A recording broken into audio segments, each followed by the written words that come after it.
Have you ever wondered why some people, no matter how far they go, eventually come back? What if I told you it's not about luck, timing, or even love, but about the truth they only realize in your absence? When you leave without noise, something rare happens. The world doesn't collapse. The sky doesn't fall. Life keeps moving. And that's exactly what makes it powerful. Your absence doesn't announce itself with drama or accusations.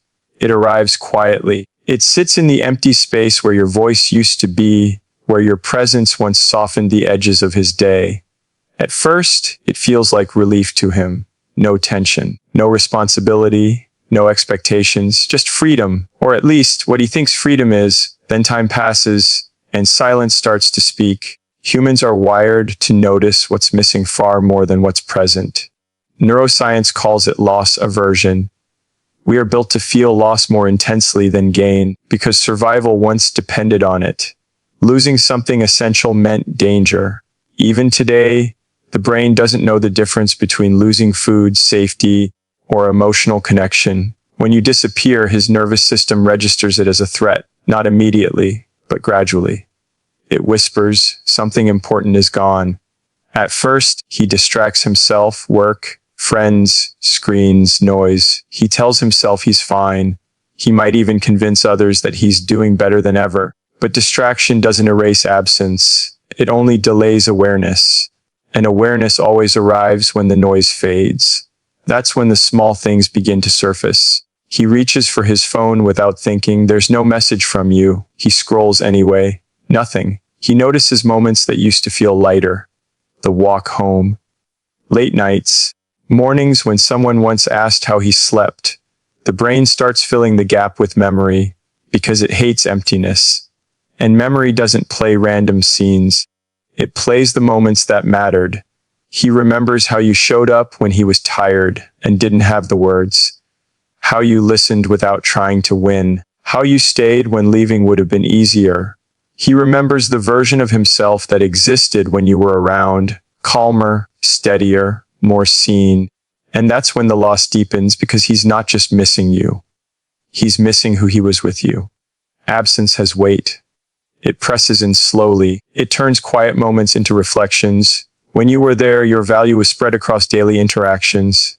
Predictable, reliable, almost invisible in its consistency. That's not a flaw, that's how love works. But consistency can be mistaken for permanence, and permanence is often taken for granted. Your absence removes the safety net of assumption. Now, he can't assume you'll be there. He can't assume access. He can't assume forgiveness, patience, or availability.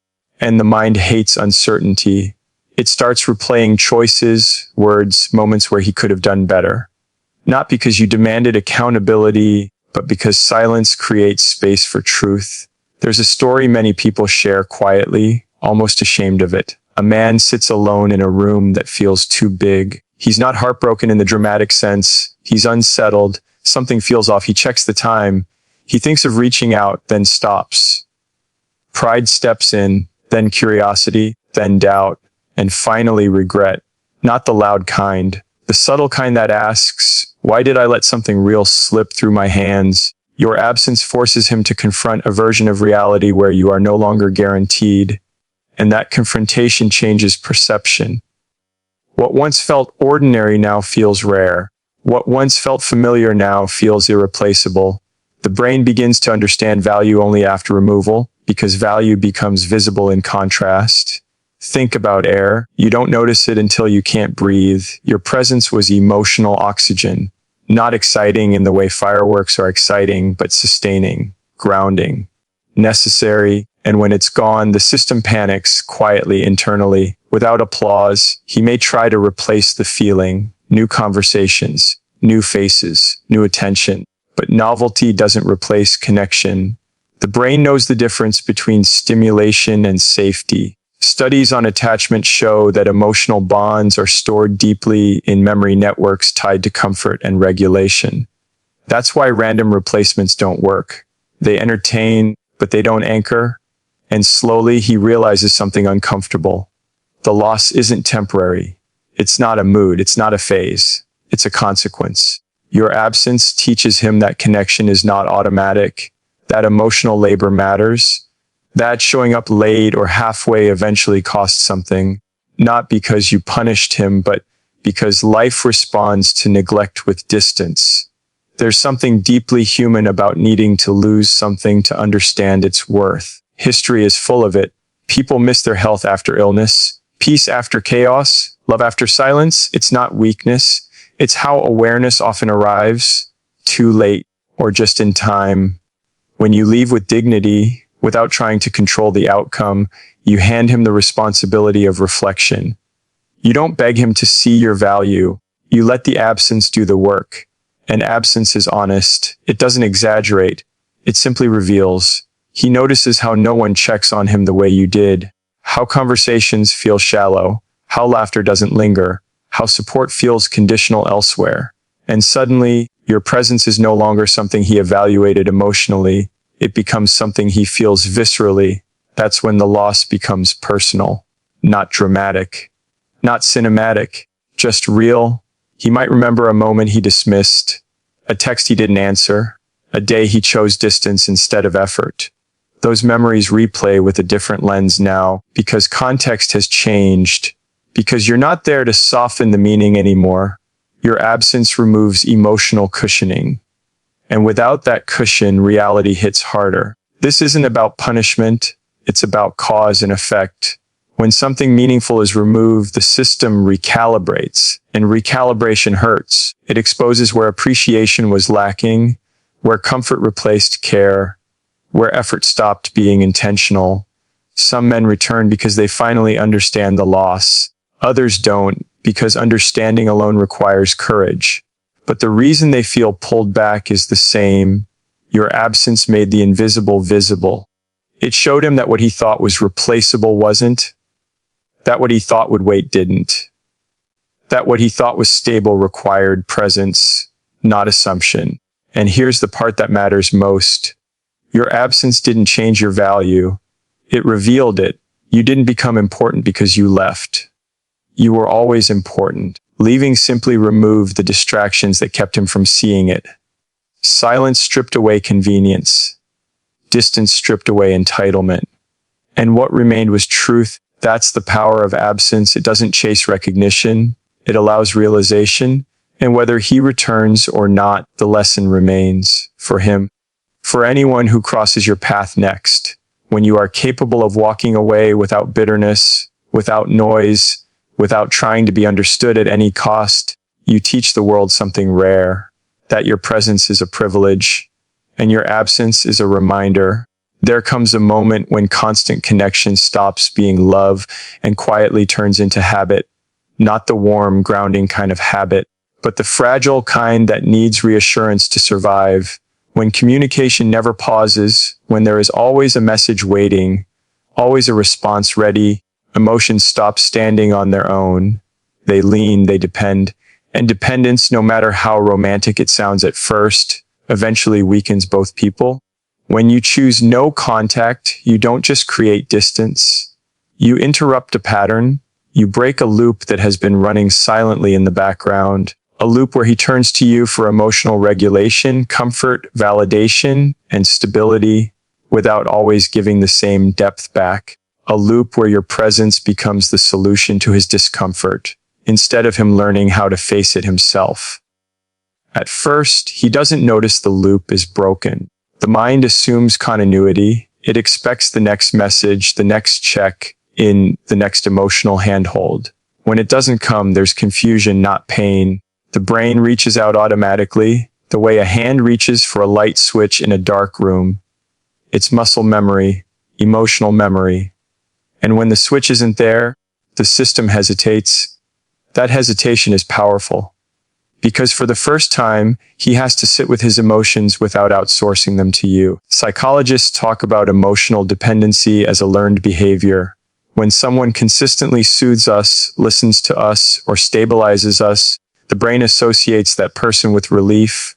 Over time, relief becomes reliance, not because the person is weak, but because the pattern was never interrupted. No contact is the interruption. It's the pause that forces awareness. He starts to feel emotions he used to hand over. Stress doesn't dissolve with a call. Loneliness doesn't soften with a reply. Self-doubt doesn't disappear through reassurance. And in that space, something unfamiliar happens. He feels the full weight of what he was leaning on. This is where growth either begins or resistance shows up. At night, when distractions fade, the absence is louder. There's no familiar voice to ground the day, no emotional landing place. And the mind, uncomfortable with emotional responsibility, starts searching for the source of relief. That's when memories surface. Not because he's nostalgic, but because his nervous system remembers where safety used to come from. Studies in attachment psychology show that when an attachment figure is removed, the brain activates protest behaviors first. Restlessness, irritability, distraction. That's why he might seem fine at first, busy, unbothered. But protest is not resolution, it's avoidance. And avoidance runs out of fuel. Eventually, the deeper realization arrives. He wasn't just talking to you, he was leaning on you. Your presence wasn't casual, it was functional. You helped him regulate emotions he didn't know how to handle alone. And now, without that support, the gap is undeniable. This is the moment when emotional dependency becomes visible. Your silence doesn't punish him, it teaches him. It shows him where he stopped doing his own emotional work, where he relied on your consistency instead of building his own stability. And that realization can be uncomfortable, even painful, because it forces accountability. There's a quiet story many people experience but rarely articulate. A man sits in his car after a long day. Normally, he would call you, talk through it, release the tension. Tonight, he doesn't. He stares ahead. The silence stretches. He realizes he doesn't actually know how to calm himself the way he thought he did. That realization doesn't make him weak. It makes him human. But it also makes your absence significant. You weren't just a partner. You were a nervous system regulator. And now that role is empty. When the emotional loop breaks, attraction changes, dependence turns into appreciation, because appreciation requires distance. When something is always available, it becomes invisible. When it's gone, the mind starts tracing its impact. He notices how your presence once prevented emotional spirals, how your words softened his reactions, how your energy grounded his chaos. Neuroscience explains this through memory consolidation. When a pattern stops, the brain reviews past experiences to predict future outcomes. In simple terms, he replays moments with you to understand what's missing now. And those replays don't focus on surface-level things. They focus on how he felt with you. Safe, heard, balanced. That feeling becomes the reference point. And here's the shift most people don't see coming. When you break the emotional dependency loop, you stop being the one who carries emotional weight. You step back into yourself. You reclaim energy that was constantly being poured outward. And that changes you too. You become calmer, less reactive, more centered, not because you stopped caring, but because you stopped over-functioning. That internal shift radiates outward. Even from a distance, it's felt. People sense when someone is no longer emotionally available on demand. There's a groundedness that comes from self-containment. He feels that difference even without words. It challenges him, because now reconnecting with you isn't about comfort. It's about meeting you at a higher emotional level. And that's intimidating. Growth always is. Some men retreat at this stage. They don't want to face the work. Others lean in. They realize that what they lost wasn't just a person, but an emotional dynamic that kept them from growing. And in that realization, respect is born. Real life examples reflect this again and again. Men who return often say the same thing in different words. I didn't realize how much I relied on her. Or, I thought I was fine on my own, but I wasn't. These aren't admissions of weakness, they're acknowledgments of truth. Breaking the emotional dependency loop doesn't guarantee a return. That's not the point. It guarantees clarity. It restores balance. It ensures that if someone comes back, they come back consciously, not out of habit or emotional convenience. Your silence forces him to develop emotional muscles he never used, to sit with discomfort, to self-soothe, to reflect. And in doing so, he either grows or fades away. Either outcome is alignment. Because love is not supposed to be a crutch. It's supposed to be a choice. Two whole people meeting, not one person carrying the emotional load for two. When you step back, you stop enabling imbalance. You stop being the emotional safety net that prevents growth. And paradoxically, that's what makes your presence more valuable in his mind. Not because you were needed, but because you were chosen. Breaking the loop restores dignity, yours and his. It removes unconscious dependence and replaces it with awareness. And awareness is the foundation of real connection. You didn't walk away to be missed. You walked away to be whole. And in that wholeness, the emotional dynamic changes forever. There's a subtle power in knowing your worth, a quiet strength in realizing that love is not something to be chased, but something to be chosen. Most of us grow up in a culture that equates pursuit with value. That says if you want someone, you must prove it over and over. That persistence is a measure of love. But the truth is far more profound. The moment you stop chasing, the moment you step back and claim your own space, you shift the entire dynamic. You move from being an option he can pursue endlessly to a presence he must decide to embrace. And that decision, when it comes after absence and self-respect, carries weight he never fully understood when he took you for granted. At first, it feels counterintuitive. You've been taught that love is something you earn through effort, attention, endless energy poured outward. So stepping back seems like surrender. But it is not surrender. It is sovereignty. It is saying without words that you are a full person, complete in yourself, not dependent on validation from someone else. You stop asking, you stop explaining, you stop negotiating for emotional attention. And when you do this, you quietly force him to confront the reality that your presence is no longer a guarantee.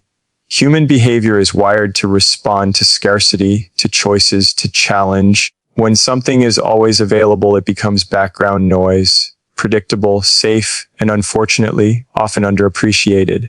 But remove that predictability, step back, allow space to grow between you and him. That space is not empty, it is powerful. It is the mirror that reflects what was always there, but that he never fully recognized. Suddenly, what once felt ordinary feels rare.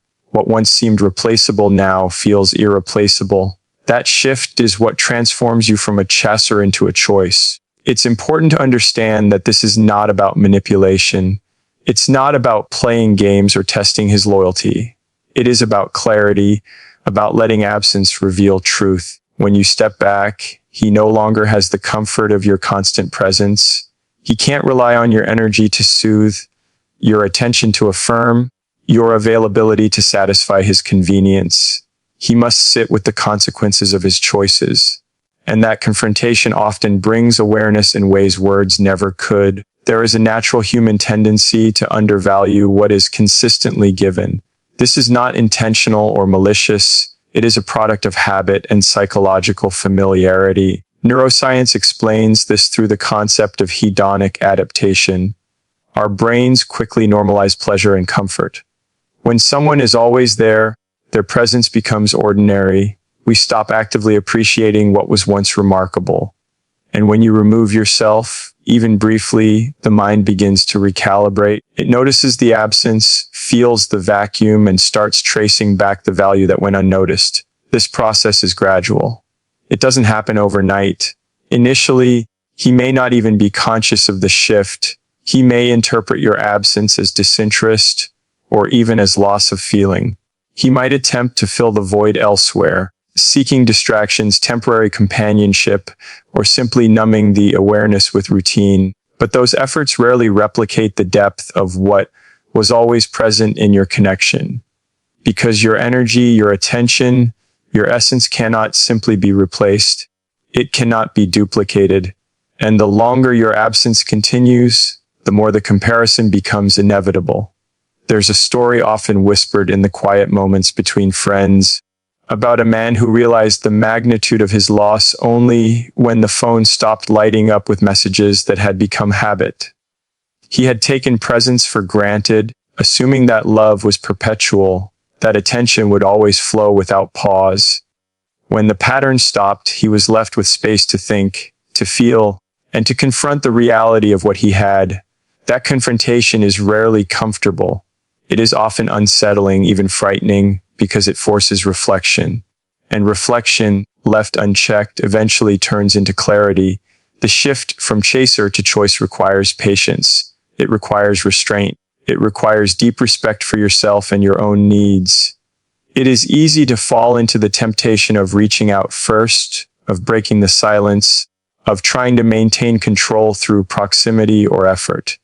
But each time you resist that temptation, you reinforce the truth of your value. You affirm that your presence is not a tool for validation or a reward for persistence. It is a gift, and like all gifts, it is meant to be received consciously, not assumed. This dynamic also changes the way he perceives connection. When someone is chasing, the dynamic is imbalanced. One person gives, pursues, pleads, and the other has the luxury of choice without consequence. Desired is unbalanced. Effort is unbalanced. Love is unbalanced. But when you step back, the scales shift. You are no longer in the role of seeker. You are now in the position of someone who must be chosen. And choice carries responsibility. Choice requires reflection. Choice requires recognition. And recognition is far more powerful than complacent acceptance. There is a quiet magnetism in self-respect, in confidence that is not loud or demanding, but steady and unshakable. When you are fully present in yourself, fully invested in your own growth, fully grounded in your own worth, it radiates outward. Even from a distance, even in silence, that energy is palpable. People notice it, and in relationships, that energy often prompts reconsideration. When he senses that you are no longer readily available to fill emotional or practical gaps, he begins to understand that your presence carries value that cannot be assumed. It is fascinating how absence rewires perception. When you are constantly present, small flaws or lapses are magnified. He might notice minor irritations, trivial disagreements, moments of tension. But when you step back, perspective shifts, distance allows reflection, and reflection reveals the entirety of the connection. The kindness, the patience, the energy, the understanding, the unspoken support, all the things that were background noise now emerge as essential. Suddenly, the very qualities that once seemed ordinary are recognized as rare and meaningful. This is why stepping back is not passive. It is an act of profound power. It is an act of emotional intelligence. It requires the courage to allow space for reflection, the discipline to maintain boundaries, and the understanding that true respect cannot be demanded. It must be recognized. You are not withdrawing because you are lesser, weaker, or less committed. You are withdrawing because you are whole. You are withdrawing because your presence is precious, and you refuse to allow it to be taken for granted. In real-life experiences, men often report that the most impactful moments of clarity about a partner's value occur after absence. Not after arguments, not after confrontation, not after ultimatums, but after quiet, consistent, dignified withdrawal. It is in the silence that they confront the reality of what they had, what they lost, and what they took for granted. And when that recognition strikes, it is often accompanied by deep, undeniable respect. Because choice, unlike pursuit, is intentional, choice carries meaning, choice carries weight, and when someone chooses you after that reflection, it is not casual, it is conscious. The shift from chaser to choice also transforms how you view yourself. It is easy to measure worth by someone else's attention, to feel diminished by lack of response, to define love through persistence. But when you step back and claim your own space, you begin to measure worth internally. You recognize that love is not about chasing validation. It is about presence, integrity, and self-respect. You no longer define yourself by pursuit. You define yourself by wholeness. And that internal shift ripples outward, changing not just the relationship, but every interaction, every expectation, every emotional exchange. There is also a liberating aspect to this transformation. When you stop chasing, you release the tension, the anxiety, the need to anticipate every reaction or response. You no longer carry the emotional burden of making someone understand your value. Instead, you allow the natural flow of consequence to do the work. And in doing so, you create a space where connection is renewed not through insistence, but through acknowledgement. Not through effort alone, but through recognition. This is why the principle of choice is so profound. Being chosen requires presence, awareness, and engagement from both parties. It transforms relationships from dependency to partnership, from assumption to intention. And intention, unlike habit, carries weight that is tangible and enduring. When someone actively chooses you, it signals respect, appreciation, and recognition of your value. It signals that your presence matters, not by default, but by conscious decision. Ultimately, shifting from chaser to choice is about reclaiming agency. It is about understanding that love is not transactional, but reciprocal. It is about honoring your own worth, maintaining boundaries, and allowing others the responsibility of reflection. It is about stepping out of patterns that diminish you and stepping into a space where connection is meaningful because it is freely given, not automatically assumed. When you embrace this, relationships change, interactions become intentional, appreciation becomes genuine, and presence, whether maintained or restored, carries the weight of conscious respect. This transformation is not immediate, and it is not always easy. It requires patience, courage, and faith in the process of absence and reflection. But the impact is profound. When you stop chasing and become a choice, you are no longer defined by someone else's willingness to pursue. You are defined by your own value, your own presence, your own wholeness.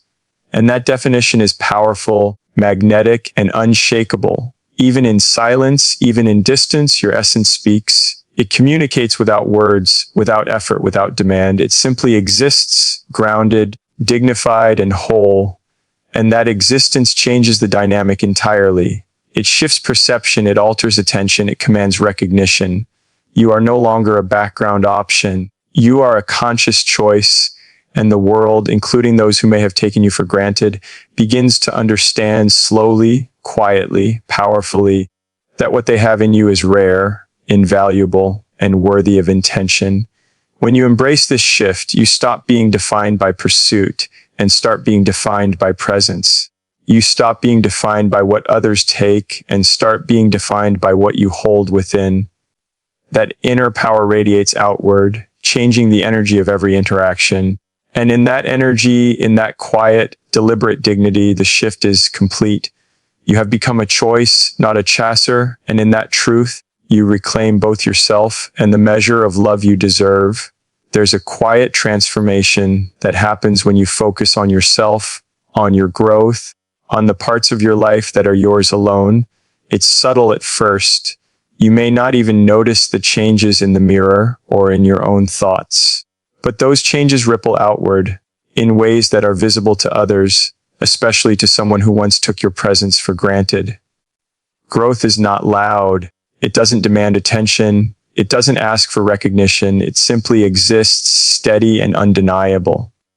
And when it intersects with someone from your past, someone who thought they understood you, someone who once assumed your presence was permanent, they feel it almost instinctively. Growth is often born from absence.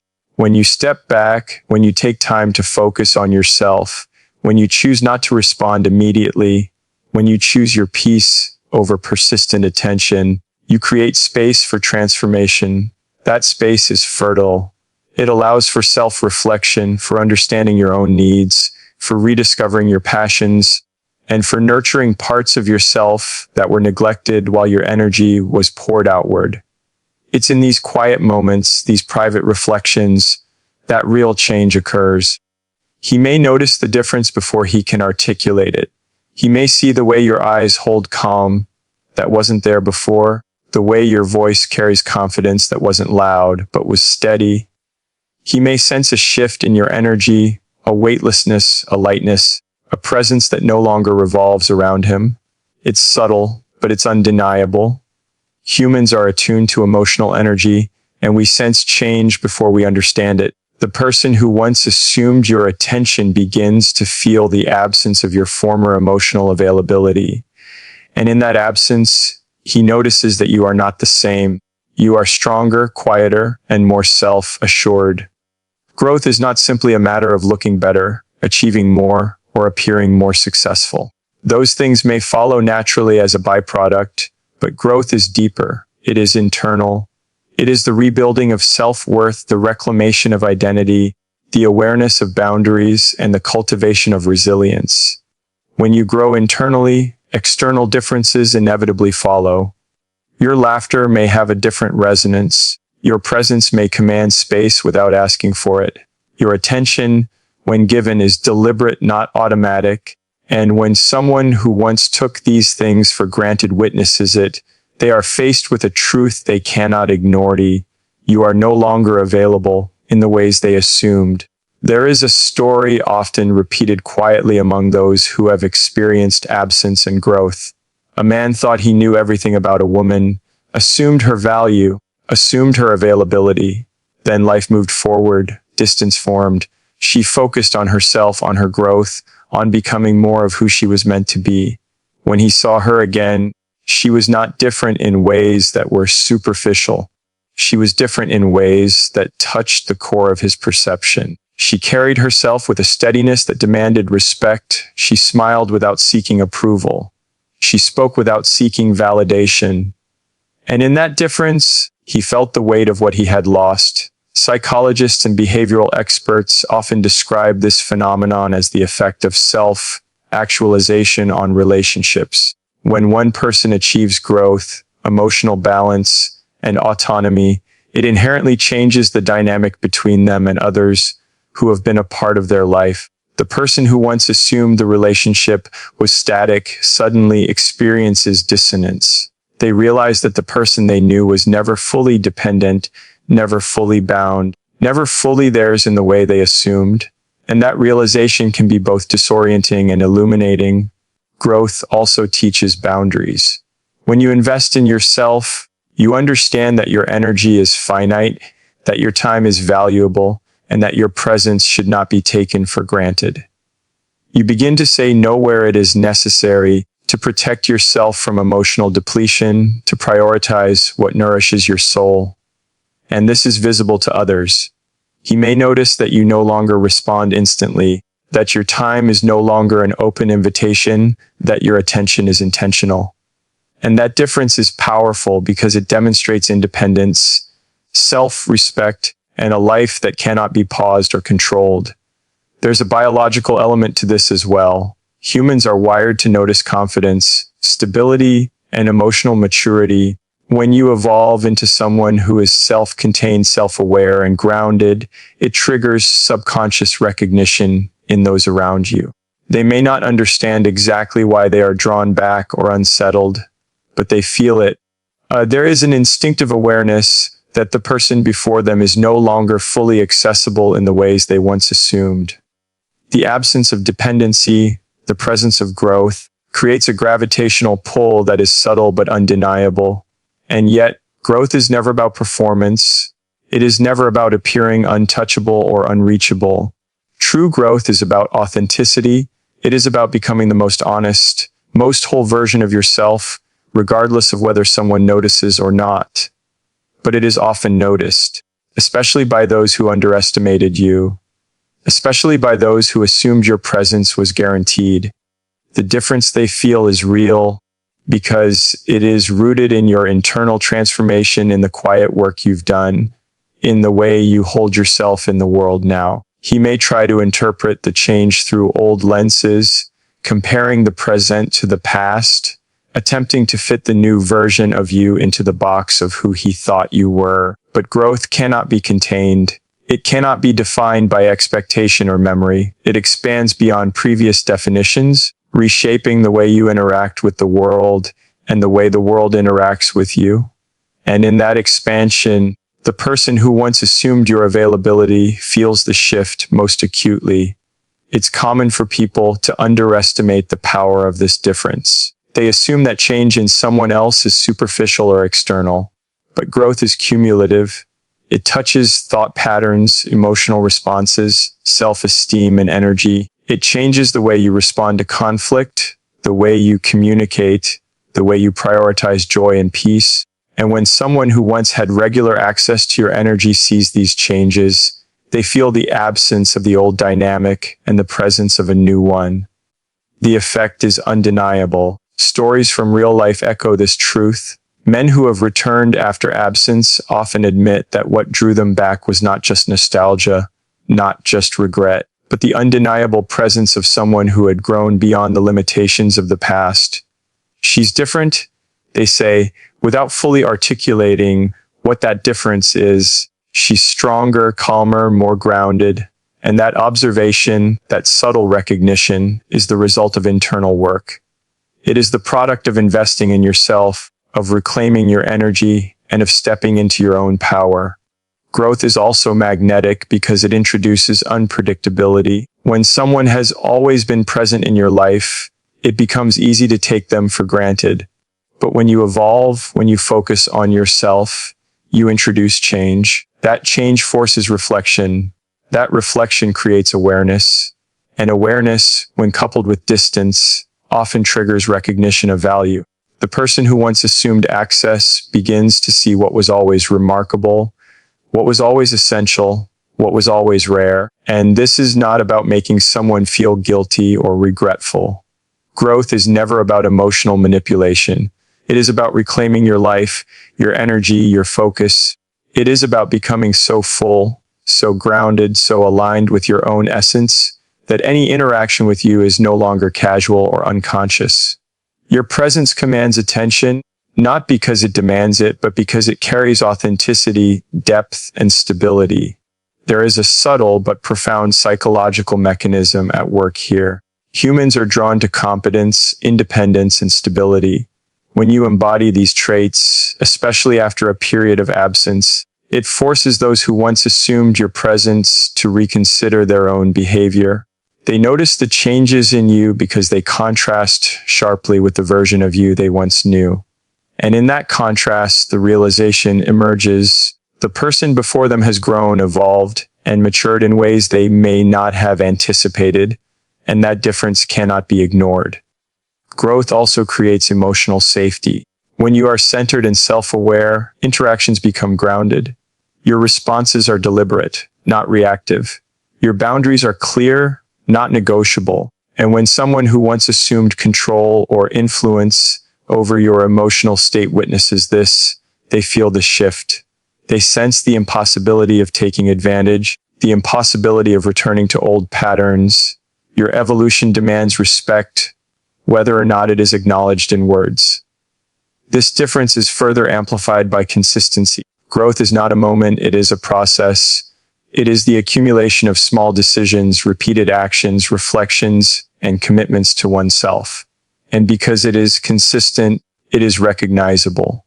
The person who once underestimated you notices the change not as a fluke, not as temporary, but as the embodiment of a sustained transformation. That recognition, whether conscious or subconscious, is magnetic. It pulls attention, interest, and sometimes even regret.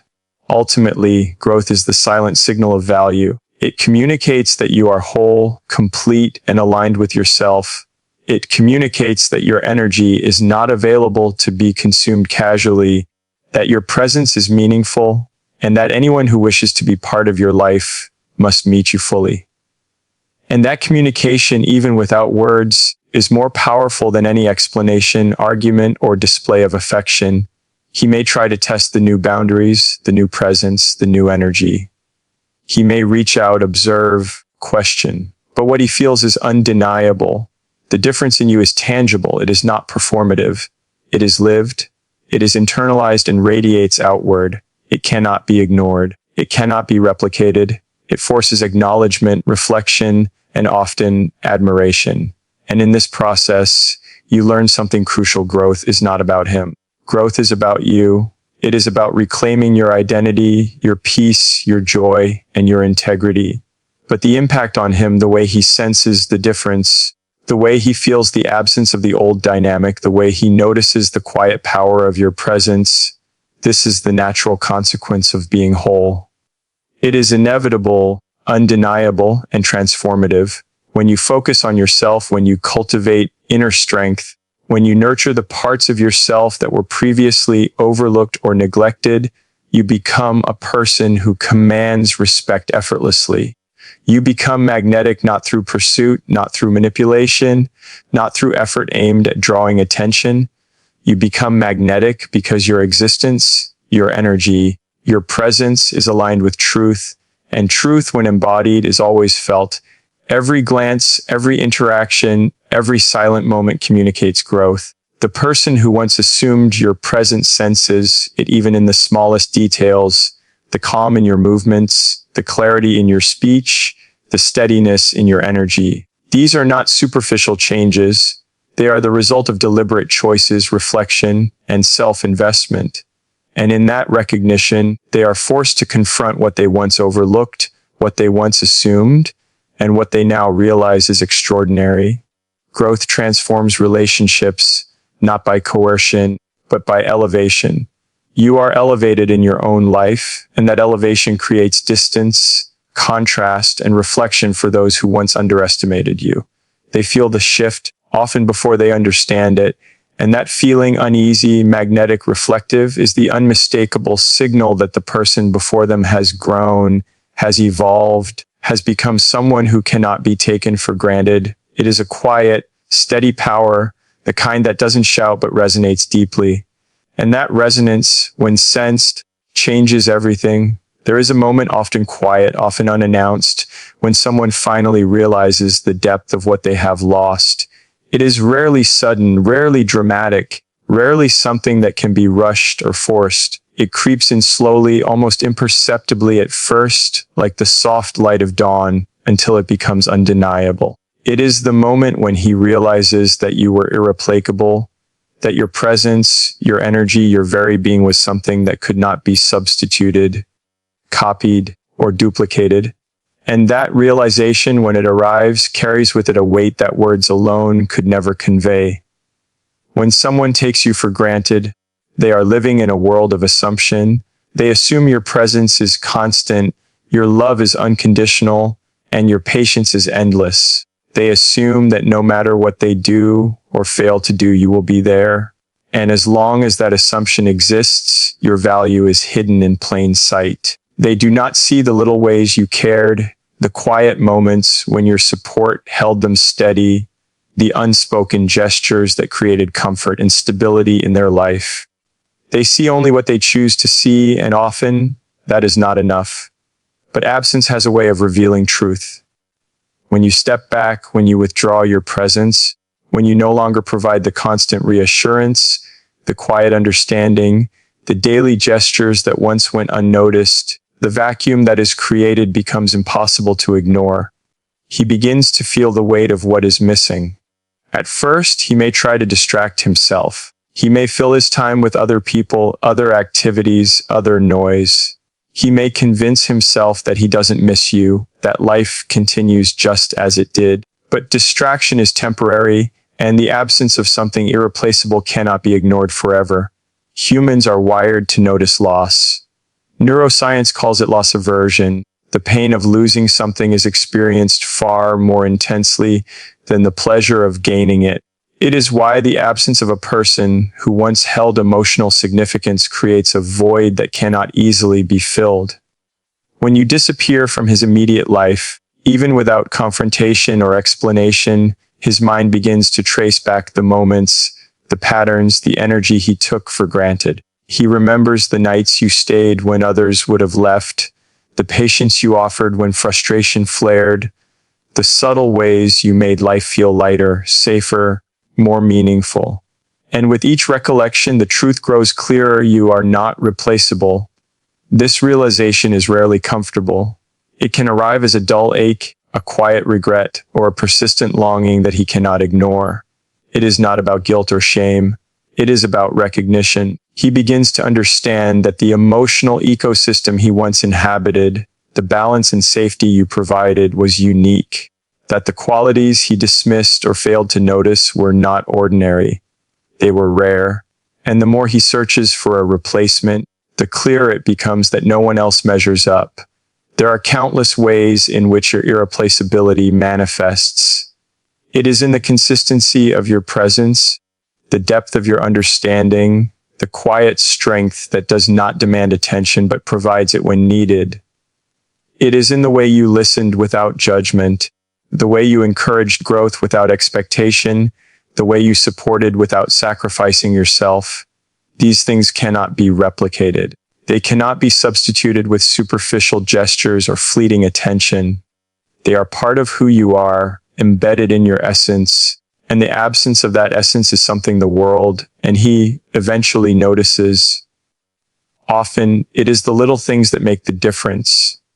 The way you remembered his habits, his preferences, his dreams, the way you knew when to speak and when to remain silent, the subtle energy you carried that created safety, warmth, and trust.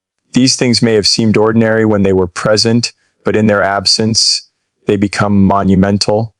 He begins to understand, through trial and error, through the failed attempts to replicate what was once natural, that your presence was never casual. It was integral. It was essential. It was irreplaceable. There is also a psychological component to this realization. Humans are naturally inclined to take what is consistently available for granted. When someone is always present, always responsive, always giving, the brain adapts. Familiarity breeds complacency. We begin to undervalue what we have because it is always there, but when that availability is removed, the brain cannot ignore it. The absence triggers reflection, comparison, and often deep emotional awareness. He begins to replay moments in his mind, measuring what he had against what is now missing. The contrast is stark, and the truth becomes undeniable. You were not replaceable. Real life experiences illustrate this phenomenon repeatedly. Men who return to relationships after a period of absence often cite the same realization. It is not that they were coerced or persuaded. It is that, over time, they notice the irreplaceable nature of the person they lost. They recognize the emotional depth, the authenticity, the constancy, and the subtle strength that cannot be duplicated. They realize that no one else could hold the same space in their lives, could provide the same grounding, or could elicit the same sense of understanding and comfort. This recognition often comes slowly, through observation, through reflection, and through the undeniable contrast of absence. The more time passes, the more clarity emerges. He begins to understand that what he once dismissed as ordinary was in fact extraordinary, that your patience was rare, your empathy profound, your presence grounding. He begins to see that the love, attention, and energy he once assumed would always be available was actually a gift, and that gift cannot be replicated. The recognition is humbling, it is sobering, it is transformative. Sometimes this realization comes in unexpected ways. Perhaps he encounters someone new who does not provide the same depth of connection. Perhaps he experiences moments of loneliness or conflict that remind him of the stability you once offered. Perhaps he simply reflects on the patterns of the past and feels a pang of longing for the rare emotional intimacy he once had. In every scenario, the truth becomes clear. You were unique, you were singular, you were irreplaceable. Irreplaceability is not about perfection. It is about authenticity. It is about the combination of qualities, behaviors, and presence that cannot be found elsewhere. It is about the way you carried yourself in the world, the way you engaged with others, the way you nurtured connection without diminishing yourself. It is about the alignment of intention, action, and being. And when someone finally recognizes that alignment, they feel the absence deeply because nothing else can fill the space you occupied. This recognition often brings with it reflection on their own behavior. They begin to understand the moments they took for granted, the times they failed to appreciate, the ways in which they assumed your presence would always be there. It is not about blame, but about awareness. They begin to see with clarity what was lost, and in that clarity comes a mixture of admiration, longing, and sometimes regret. The realization that what they had cannot be replaced is powerful because it forces honesty, both with themselves and with the world around them. There is a natural human tendency to seek replacement when something is lost. But emotional and personal qualities, the essence of a person who is deeply connected, patient, understanding, and supportive, cannot be replaced. Attempts to do so reveal gaps, deficiencies, and contrasts that are impossible to ignore. And in those gaps, the mind and heart turn back to the truth: you are not replaceable. He may try to move on, may attempt to fill the void, may even convince himself that he has found someone similar. But similarity is not the same as irreplaceability. The emotional connection, the unique energy, the depth of understanding that you brought to the relationship cannot be replicated. It exists only with you. And when he finally perceives this, the realization is profound. It is not dramatic. It does not need announcement. It is quiet, persistent, undeniable. It is the recognition of value that was always there, but never fully appreciated until it was absent. The process of understanding that you were irreplaceable also brings clarity about what is meaningful and lasting in life. It teaches that love is not simply a habit or a routine. It is not something to be assumed or taken for granted. It is a presence, a commitment, an energy that must be valued consciously. And when someone realizes that, they begin to understand the depth of what they lost. This moment, when he sees that you cannot be replaced, often shifts dynamics fundamentally. It changes how he views relationships, how he values connection, and how he understands the consequences of taking someone for granted. It is a moment of awakening, not just about you, but about the way he interacts with the world. The irreplaceable nature of your presence becomes a benchmark, a standard, a measure that cannot be ignored. Even if he never returns, the recognition of your irreplaceability leaves an indelible mark. It changes the way he perceives love, attention, and commitment. It teaches awareness, respect, and the reality that some people, some connections are too rare to assume, too significant to overlook. And in that understanding, even in absence, the power of who you are is undeniable. Ultimately, being irreplaceable is not about forcing recognition. It is about living fully, authentically, and intentionally. It is about being the person whose presence carries depth, meaning, and consistency. It is about investing in yourself, your growth, and your energy in such a way that no one can substitute what you offer. And when someone finally realizes that it is not a fleeting emotion or a superficial observation, it is a profound acknowledgement of value, of uniqueness, and of the rare and irreplaceable essence of who you are. It is in absence, reflection, and recognition that he feels it most deeply. He understands that the person he once had, the presence he once assumed would always be there, was singular in its impact, irreplaceable in its depth, and essential in ways he may never have fully comprehended until now. And that realization, when it arrives, is quiet, enduring, and unforgettable. In the end, he realizes it wasn't just about being with you. It was about losing someone truly irreplaceable. Your presence, your energy, your love, and your authenticity cannot be copied or replaced. And while he may only understand it now, your value was never defined by his recognition. It always existed quietly, powerfully, and undeniably.